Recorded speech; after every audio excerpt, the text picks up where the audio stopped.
गरीब बहू के घर की नीलामी। सिंघानिया परिवार का नाम जयपुर के नामचीन लोगों में शुमार था।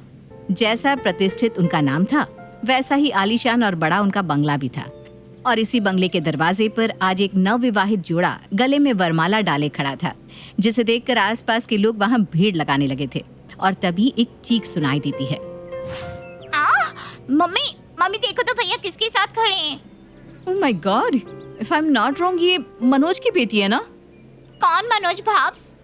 वो कियारा डार्लिंग भूल गई। जब हम कार से पुराना मार्केट के चौराहे को क्रॉस करते हैं, वहाँ एक छोटी सी टेलरिंग की शॉप पड़ती है।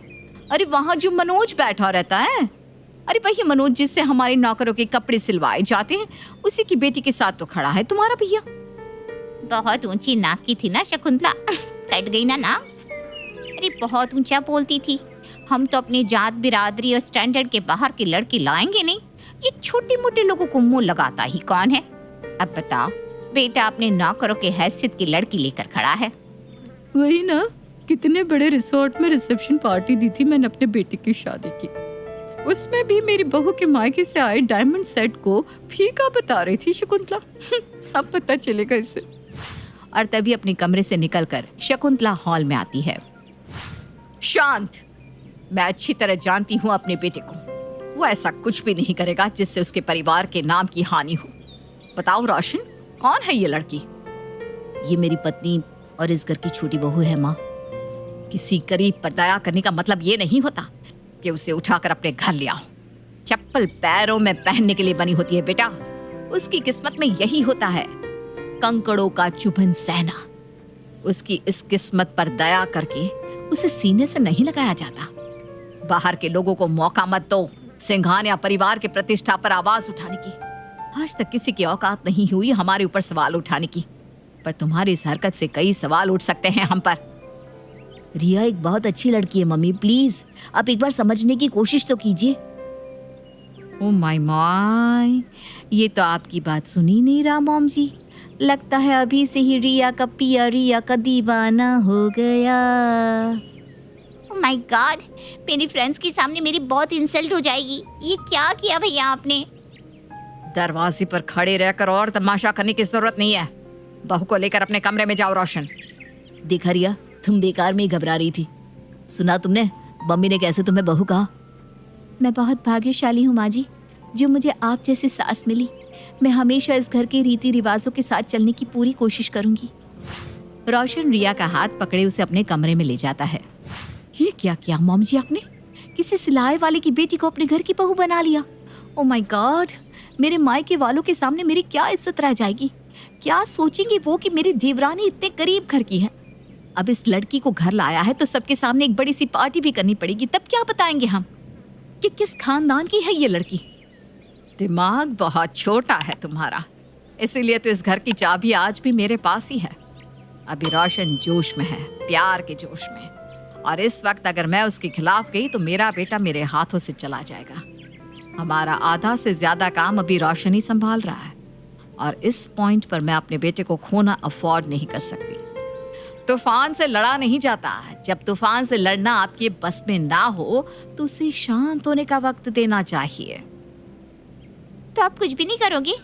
मतलब अब मुझे उस 2 कौड़ी की लड़की को भाब्स बोलना पड़ेगा? हाँ, पर बस कुछ दिन के लिए, क्योंकि उसके बाद तुम्हारा भैया खुद उसे उसके घर छोड़कर आएगा।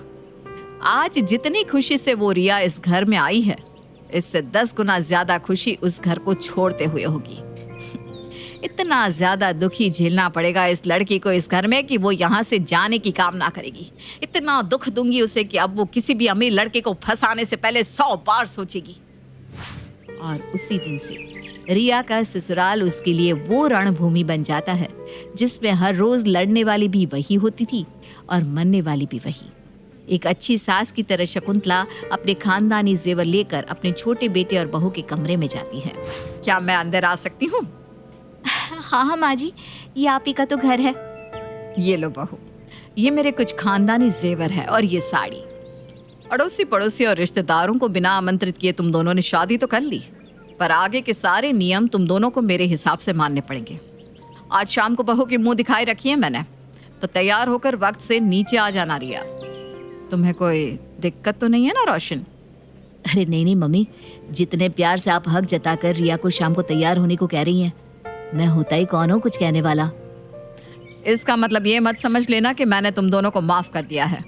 अभी तुम्हें खुद को साबित करना होगा रिया कि तुम किस तरह सिंघानिया परिवार के लिए सर्वश्रेष्ठ बहू हो। रोशन के सामने तो शकुंतला रिया को खानदानी जेवरात दे देती है, पर जिस वक्त रिया और रोशन अपने कमरे में नहीं होती, शकुंतला पीछे से जाकर असली जेवरों को नकली जेवर से बदल देती है और इस बात से बेखबर रिया नकली जेवरात पहनकर ही सभी के सामने आ जाती है। अरे जरा पास तो आओ बहू, गहनों का चमक जरा अजीब नहीं लग रहा, मानो नकली हो। नकली और शकुंतला की बहू के गले का हार? ना ना ना, ऐसा कैसे हो सकता है भला? अरे पर हो भी सकता है, अब बहू अपने औकात के हिसाब से ही गहने पहनेगी ना। अरे बहू, ये कैसे गहने पहनकर आ गई तुम? सभी बातें बना रहे हैं। वो गहने कहाँ हैं जो मैंने तुम्हें दिए थे?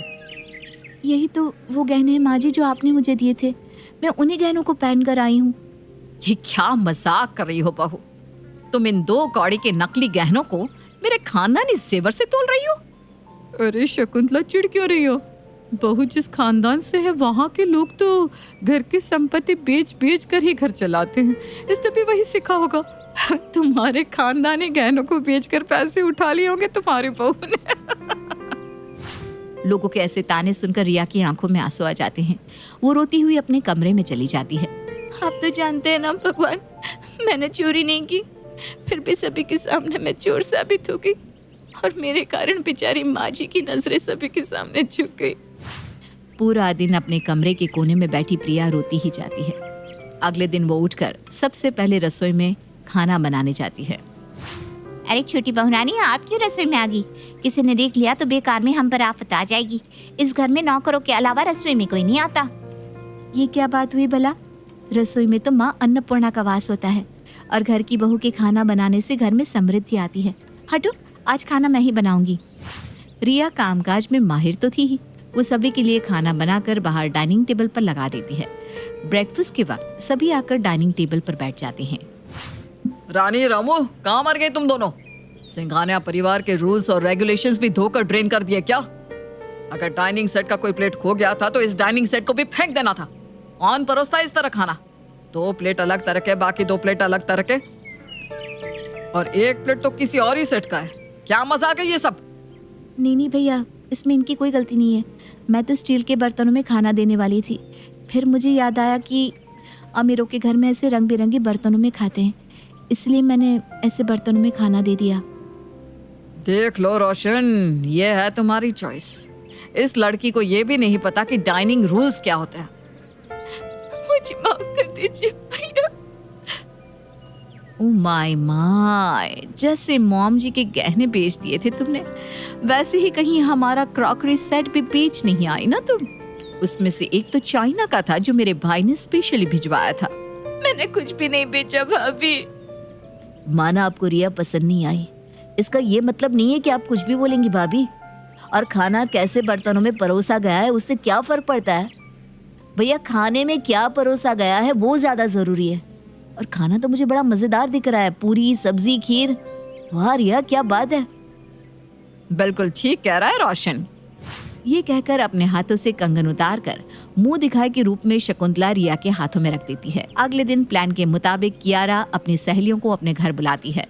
कियारा की सभी फ्रेंड्स मॉडर्न ड्रेस पहनकर घर के हॉल में बैठी थी कि तभी, चलो फ्रेंड्स, तुम्हें हमारे घर की नई नौकरानी से मिलवाती हूँ। रिया, जरा बाहर आना तो।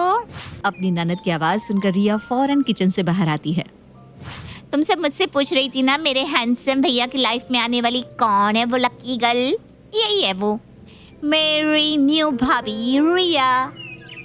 ओ माय गॉड, ये है तुम्हारी भाभी? मुझे तो लगा ये तुम्हारी नई मेड है। Look at her sari. आज के ज़माने में कौन पहनता है साड़ी वाड़ी, वो भी ऐसी? मुझे तो लगा था ये किसी डिज़ाइनर ड्रेस में आएगी। Designer dress? इसे तो पता भी नहीं होगा कि डिज़ाइनर ड्रेस होती क्या है। Wait let me try. Riya का हाथ पकड़कर प्रिंसी उसे वॉशिंग मशीन के पास ले जाती है। नाउ टेल मी, ये क्या है? मैं बताती हूँ ये क्या है। ये टाइम मशीन है, इसमें बैठकर हम टाइम से आगे जा सकते हैं। अरे अरे प्रिंसी रुक भी जाना, ये मान भी लेंगी और पता चला ऑन करके इसमें बैठ भी गई। ये वॉशिंग मशीन है भाभी, फुल्ली ऑटोमेटिक। पर आपको कैसे पता होगा, आपका तो पूरा जीवन हाथों से कपड़े धो धोकर गुजारा हुआ होगा ना। तरस नहीं आता तुम्हें जो रोशन की लाइफ बर्बाद कर रही हो? He deserve someone like us. पैसे के लिए उसे फंसाया है ना। लो मैं देती हूँ तुम्हें पैसा और छोड़ दो रोशन को। ये कहकर नैन्सी रिया के मुंह पर नोटों का बंडल फेंकती है। रिया सोच भी नहीं सकती थी कि इससे भी बुरा कुछ उसका इंतजार कर रहा होगा। शाम के वक्त जब हताश हुई रिया अपने कमरे में सो रही थी, गुस्से से रोशन उस कमरे में आता है और उसके चेहरे से कंबल हटाता है। अब सब सही थे, एक गरीब घर की लड़की को कभी महलों में लाना ही नहीं चाहिए था। क्या किया तुमने मम्मी के साथ? हाँ, और क्यों किया रिया? वाई? और तभी व्हीलचेयर पर माया शकुंतला को कमरे में ले आती है, जिसके पूरे शरीर पर पट्टियां बंधी हुई थी। ये सब क्या हुआ माँ जी को? बचाओ बचाओ बेटा, मुझे फिर से ये सीढ़ियों से धक्का दे देगी। बेटा मुझे बहुत डर लग रहा है। एक ही पल में रिया का संसार उजड़ जाता है और मन ही मन मुस्कुराते हुए शकुंतला खुद को शाबाशी देती है, क्योंकि वो जो चाहती थी वही हो रहा था। रोशन खुद धक्के मार कर रिया को अपने घर से निकाल रहा था, पर रिया समझ जाती है कि ये सब उसके ससुराल वालों की साजिश है और वो उसी वक्त कसम लेती है, जिस घर से धक्के मार कर निकाला जा रहा है ना मुझे, उसी घर को खरीदने की हैसियत लेकर लौटूंगी। एक दर्जी की बेटी का वादा है आप सबसे।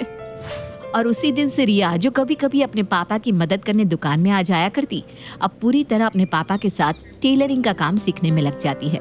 वो दिन रात मेहनत करती और रोज नई नई डिजाइन स्केच करती और कुछ नया बनाने की कोशिश करती। तुम इन सारे डिजाइन को ऑनलाइन क्यों नहीं डालती बेटा? सुना है इससे लोग रातों रात फेमस हो जाते हैं। हो सकता है तू ही हमारे घर की लक्ष्मी हो और हमारे दिन बदल जाए बेटा। ठीक है बाबा, मैंने भी बहुत कोशिश की पर मेरे डिजाइन्स खरीदने वाला कोई नहीं मिल रहा। मैं ऑनलाइन ही वीडियो डालना शुरू कर देती हूँ, शायद कुछ हो जाए। और रिया अब रोज अपने डिजाइन किए हुए कपड़ों की रील्स बनाकर अपलोड करने लगती है। रोज की तरह रिया रील अपलोड करके सो जाती है। सुबह लगातार ही उसके फोन से नोटिफिकेशन की आवाजें आती रहती है। किस चीज की नोटिफिकेशन आ रहा है? रिया जैसे ही फोन उठाकर देखती है तो उसके वीडियो पर 3 मिलियन प्लस लाइक्स थे। पापा उठिए, देखिए हमारी मेहनत आके रंग ले ही आई। अब रिया के डिजाइन्स को बड़ी बड़ी कंपनियां खरीदने लगती है और रिया बन जाती है द डिजाइनर रिया। अब बड़े बड़े सेलिब्रिटीज भी रिया के डिजाइन किए हुए कपड़े की डिमांड करने लगते हैं। शहर के नामी लोगों में रिया का नाम शामिल हो जाता है। जिस तरह रिया के सितारे बुलंदियों में जा रहे थे, उसी का उल्टा सिंघानिया परिवार के साथ हो रहा था। उनकी कंपनी में लगातार लॉस ही लॉस हुआ जा रहा था। ये सब क्या है? ये क्लाइंट भी हाथ से चला गया। न जाने किसकी नजर लगी है हमारी कंपनी को। जब से रिया गई है लगता है सब कुछ चला गया है। फिर एक रोज अपने हाथों में न्यूज़पेपर लिए हुए संतोष भागता हुआ अपनी बेटी के पास आता है। ये देख बेटा, आज अखबार में क्या खबर छपी है। वो सिंघानिया परिवार का बंगला कल नीलामी होने वाली है उसकी। उनकी करनी की सजा दे रहा है भगवान उन्हें। अरे भाई, पाप का घड़ा कब तक ना भरता। देखो लिखा है, पूरा परिवार सड़क पर आ गया है। कर्जदारों से लिए पैसे चुकाने के लिए उन्हें अपना सब कुछ बेचना पड़ रहा है। तो कल एक प्रॉपर्टी खरीद ले बाबा। और अगले दिन ठीक सुबह 8 बजे शुरू हो जाती है सिंघाना हाउस की नीलामी। बोलियां पर बोलियां लगती जाती है। 50 लाख, 50 लाख एक, 60 लाख, 80 लाख, 1 करोड़। 1 करोड़ एक, 1 करोड़ दो, 1 करोड़ कि तभी एक बोली आती है जो सभी पर भारी पड़ जाती है। 10 करोड़। रिया, भाभी बहू बहू इस घर को बचा ले बहू। इसी घर में तो तू बहू बनकर आई थी। और धक्के मारकर निकाली भी गई थी माँ जी। भूल गई क्या आप? 10 करोड़ एक, 10 करोड़ दो, 10 करोड़ तीन। ये घर रिया जी का होता है। सिंघानिया हाउस की नई ऑनर को कांग्रेचुलेशंस। और जैसे रिया अपने नए घर में आती है, उसके ससुराल के सभी लोग उसके पीछे पीछे सिंघानिया हाउस में आ जाते हैं। बाबा, मैं क्या सोच रही हूँ कि इस छोटे से घर का हम करेंगे क्या? अपने नौकरों को दे देते हैं। वैसे माया, मैं इसी दर्जी की बेटी हूँ जो आज इतनी काबिल है कि ये घर जो आप लोगों के लिए आपकी शान का प्रतीक था ना, अपने नौकरों को दे सकती हूँ। ये सब तुम क्या बोल रही हो रिया? आपको रहना है ना इस घर में, यही घर तो आपकी शान का प्रतीक था, तो आप लोग रह सकते हैं इस घर में, मुझे कोई प्रॉब्लम नहीं है। हाँ, इस घर का सारा काम आपको करना पड़ेगा, फिर इस घर में नौकर नहीं रहेंगे, जो होंगे आप लोग ही होंगे। हमारी प्रॉपर्टी जरूर चली गई है, पर हमारा आत्मसम्मान नहीं गिरा कि हम ऐसा काम करें। वही तो, इसी तरह मेरा भी सेल्फ रिस्पेक्ट आप लोगों को माफ करने की गवाही नहीं देता, पर मैं आप लोगों की तरह गिर नहीं सकती ना, इसलिए ये घर आपको भीख में दे देती हूँ। बहू मुझे माफ कर दे। रोशन को मैंने सब कुछ बता दिया कि किस तरह मैंने तुझे गलत इल्जाम में फंसाकर इस घर से निकाला। रिया, मैं बहुत शर्मिंदा हूँ। मुझे जब मम्मी ने बताया कि ये सब उनकी साजिश थी तो मैं कैसे आता तुम्हारे पास। तब तक बहुत देर हो चुकी थी, बहुत दूर जा चुकी थी तुम रिया। नहीं रोशन, इतनी आसानी से माफी अब रिया नहीं देगी। तुमने मुझ पर विश्वास नहीं किया था। अरे मरने वाले से भी उसकी आखिरी इच्छा पूछी जाती है, पर मुझसे नहीं पूछी गई। अब तुम्हें अपनी रिया को पाना होगा, वो खुद नहीं आएगी। और ये कहकर अपने ससुराल वालों की नजर में अपनी इज्जत वापस पाकर रिया अपने ससुराल से चली जाती है।